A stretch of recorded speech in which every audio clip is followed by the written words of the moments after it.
Lawrence Waterman, you're Head of Health and Safety at the Olympic Delivery Authority, and you're here at InterConstruct 09 in Edinburgh. Lawrence, you summed up yesterday's conference session. What do you think were the key issues that came out of yesterday's discussions? I think that the conference has illustrated that culture, communications, respect for the workforce and diversity issues generally are absolutely key to the modern construction site, modern construction workplace. And so my summing up was looking at the way in which on the Olympic Park and our other venues these issues are being addressed and are playing themselves out against obviously a background and with a focus on trying to achieve a really healthy and safe programme. Tim Fisher from the ASSE has been talking about the opportunities that diversity offers for a workforce, which isn't something that you might expect to hear about at a conference like this. I think one of the things that was really quite exciting about Tim's paper was that he was talking about the benefits in a modern society of having a positive approach to diversity.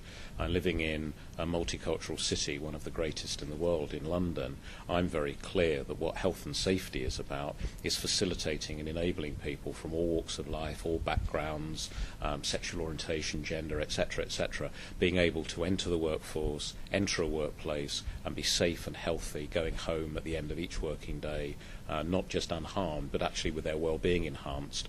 And so a discussion about diversity ought to lie at the heart of what we talk about in health and safety, because it's about enabling and facilitating people to live the lives they want to.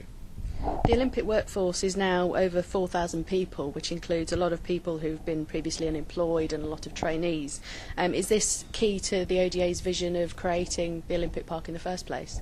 I think you're right in pinpointing that. Our employment and skills programme lies at the heart of what we're trying to achieve. Regeneration in East London is absolutely the focal point of the Games. A lot of people think about London 2012 in terms of the Olympic and Paralympic Games as events, but it's a regeneration opportunity. 75 pence in every pound that we spend is for the long-term development of the area.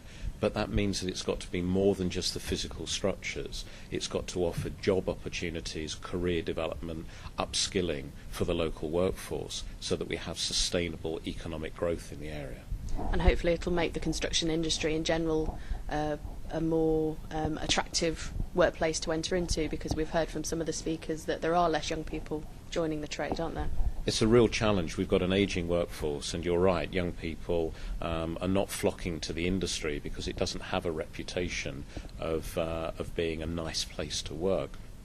So, for example, the occupational health programme that we're running on the Olympic Park site is part of showing respect for that workforce and making the whole working environment so much more attractive that young people do see construction as a career and an industry of choice rather than being driven to it because there don't seem to be other options. You've talked about the legacy aspect of building the park site, and there's a lot of recycling, reusing old materials. There's a real kind of corporate social responsibility agenda. Over 96% of the materials arising from this heavily contaminated site with the over 200 buildings that we've demolished, over 96% of those materials arising are being reused on site. Of course, that does mean quite a challenge from a health and safety point of view, because those materials, potentially toxic, harmful to the workers' health as well as the wider environment, have to be handled several times while they get dug up, cleaned, stored and then reused. But that's another example of health and safety practitioners saying, tell us what you want to do and we'll help you do it safely and healthily.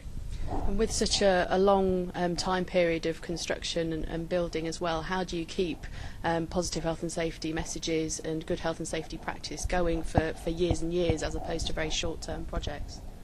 One of the aspects of being a safety and health practitioner is that you're relentless. You have to repeat the messages, you have to keep going. I think all of us working in a professional capacity in health and safety know about this. The great advantage of working on London 2012 is that the programme itself is so exciting and there's so much public interest in it that maintaining one's own interest is not very difficult.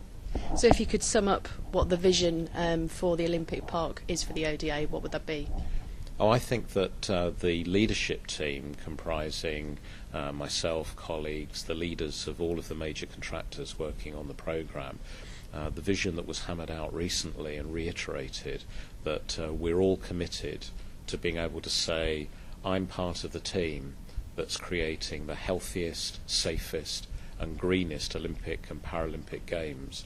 And that vision is inspiring for all of us and also represents a real commitment, and we're determined to achieve it. Thanks for your time, Lawrence.